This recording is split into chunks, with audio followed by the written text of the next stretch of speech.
Subscribe कीजिए हमारे YouTube channel Islamic world को और इस बेल आइकन को दबाना ना भूलिए हर रोज नया इस्लामिक वीडियो देखने के लिए।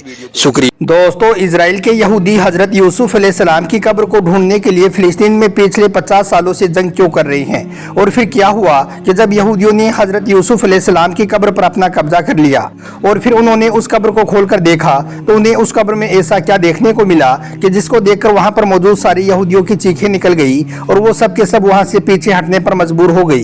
जानकर यकीनन आपके भी रोंगटे खड़े हो जाएंगे। इसलिए आज का यह वीडियो आप सभी के लिए बहुत खास है, आप इसको आखिर तक जरूर देखें। और सबसे पहले अगर आपको फिलिस्तीन से मोहब्बत है तो आप इस वीडियो को दिल से एक लाइक जरूर कर दें और मेहरबानी करके इसे शेयर भी कर दें ताकि और भी लोगों के पास में यह वीडियो पहुंच जाए। तो चलिए दोस्तों शुरू करते हैं।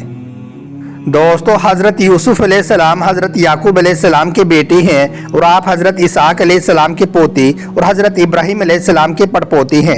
हजरत याकूब अलैहिस्सलाम ने 4 शादियां की थी जिनसे आपको 12 बेटे पैदा हुए थे। 6 बेटे पहली बीवी से जबकि 2 बेटे बाकी 3 बीवियों से पैदा हुए। हजरत यूसुफ अलैहिस्सलाम आपकी दूसरी बीवी से थी जिनका नाम राहिल था।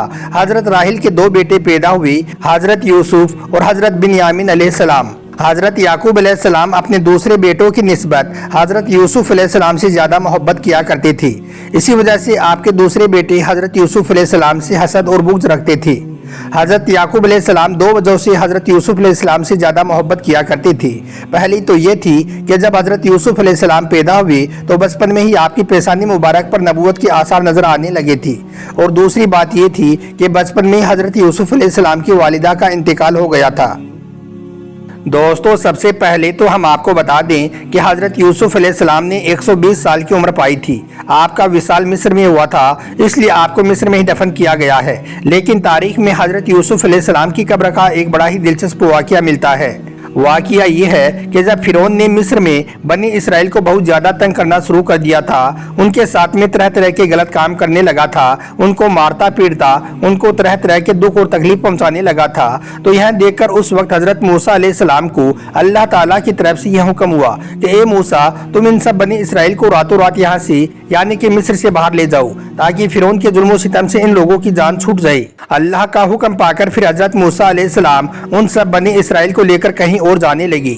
लेकिन जैसे ही आप दरियाई नील पहुंचे तो वहां पर जाकर आप आगे का रास्ता भूल गए। बहुत कोशिश करने के बाद भी आपको आगे का रास्ता नहीं मिल पाया। यह देखकर आप बड़े हैरान हुए। फिर आपने पुकार कर कहा, आप में से है कोई ऐसा आदमी जो इस भेद को जानता हो, किसी को कुछ मालूम हो तो वो यहाँ पर आकर हमें बताए।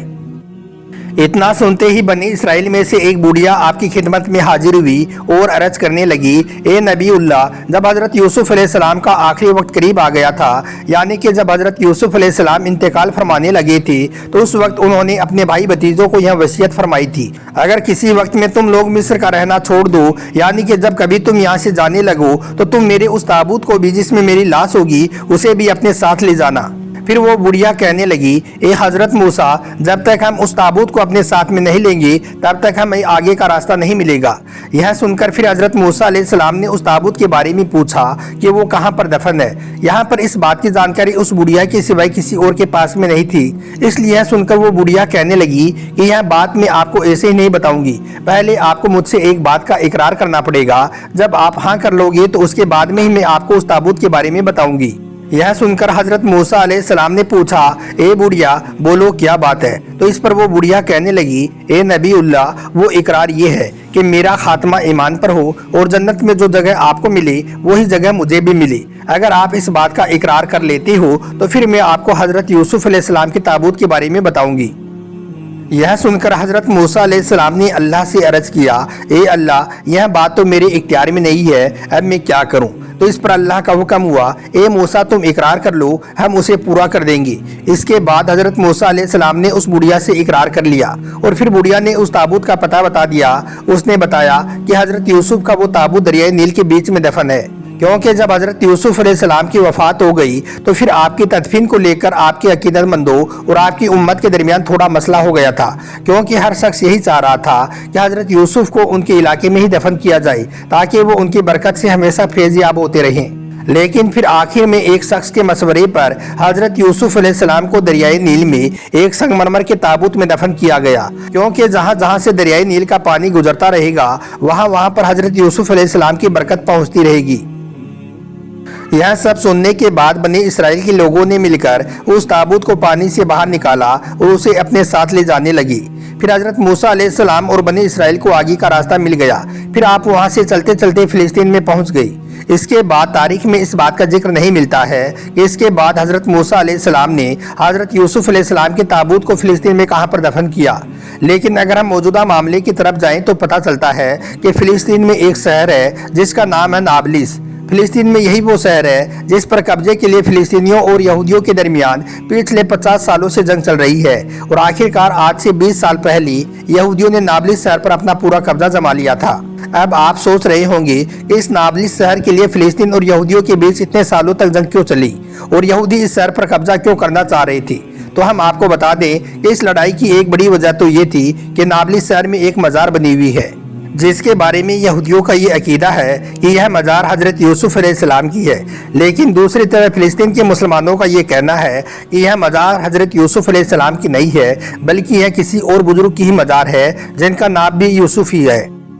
لیکن یہودی اس بات کو ماننے کے لیے تیار نہیں ہوئی، اس لیے وہ اس شہر پر قبضہ کرنے کے لیے کافی سالوں تک فلسطین کے ساتھ میں جنگ لڑتے رہی، اور آخرکار انہوں نے اس شہر پر قبضہ کر کے اس مزار کو بھی اپنے قبضے میں لے لیا۔ لیکن اب یہودی اس بات کی تسلی کرنا چاہ رہے تھے کہ کیا واقعی میں یہ مزار حضرت یوسف علیہ السلام کی ہے یا پھر نہیں، اس لیے پھر وہ اس مزار کو کھول کر دیکھنے لگے۔ اس کے لیے وہ اس قبر کو کھودنے لگے، لیکن کھدائی کے دوران انہیں ایک ایسی چیز کا سامنا کرنا پڑا کہ جسے دیکھ کر وہاں پر موجود ساری یہودیوں کی چیخیں نکل گئی۔ ہم آپ کو بتا دیں کہ یہودی جب اس مزار کی کھدائی کر رہے تھے تو کھدائی کے دوران انہوں نے دیکھا کہ قبر میں ایک بہت بڑا سانپ بیٹھا ہوا ہے جو اس قبر کی حفاظت کر رہا ہے، جسے دیکھتے ہی ساری یہودی خوف سے کانپ گئی۔ اس کے بعد انہوں نے اس سانپ کو مارنے کی بہت کوشش کی، لیکن وہ اس سانپ کو مار نہیں سکی، کیونکہ وہ تو دراصل اللہ کی قدرت کا ایک کرشمہ تھا جو یہودیوں کے لیے اس قبر میں نمودار ہوا تھا۔ پھر کافی کوشش کرنے کے بعد بھی جب یہودیوں کو اس کام میں کامیابی نہیں ملی تو پھر انہوں نے اس کام سے اپنے ہاتھ پیچھے کھینچ لیے، لیکن ساتھ ہی انہیں اس بات کا پچھتاوا بھی ہو رہا تھا کہ انہوں نے اس مزار کے لیے 50 سالوں تک فلسطین کے مسلمانوں کے ساتھ میں جنگ لڑی ہے، اس لیے وہ اس معاملے کو یہیں پر دفن کر دیا، یعنی کہ اس بات کو باہر نہیں نکلنے دیا، کیونکہ اس ناکامی پر یہودیوں کا پوری دنیا میں مذاق بن سکتا تھا۔ اس کے بعد یہودیوں نے اس بارے میں بہت سے جانکاروں سے معلومات حاصل کی۔ انہیں بتایا گیا کہ ہم اس قبر کا پتہ کرنا چاہتے ہیں کہ آخر یہ قبر کتنے سال پرانی ہے، اس لیے پھر اس مزار کی مٹی کو لیا گیا اور اس کا معائنہ کیا گیا۔ اس کی جانچ میں جو بات سامنے آئی اس نے یہودیوں کو ہلا کر رکھ دیا۔ اس کی جانچ میں یہ بات سامنے آئی کہ یہ قبر کوئی ہزاروں سال پرانی قبر نہیں ہے، بلکہ یہ تو صرف 200 سال پرانی مزار ہے۔ تو اس سے یہ بات صاف ہو گئی تھی کہ یہ مزار حضرت یوسف علیہ السلام کی نہیں ہے، بلکہ یہ کسی اور بزرگ کی مزار ہے، اور جیسا فلسطین کے مسلمان کہہ رہے تھے ان کی بات ہی سچ نکلی ہے۔ جبکہ یہودی اس مزار کو پانے کے لیے 50 سالوں تک جنگ لڑتے رہے اور لاکھوں کروڑوں روپے خرچ کر دیے، مگر انہیں کچھ بھی فائدہ حاصل نہ ہوا۔ لیکن پھر بھی یہودی دنیا کی نظر میں اپنی عزت بچانے کے لیے اس قبر کو حضرت یوسف علیہ السلام کی قبر کے نام سے ہی مشہور کر دیا۔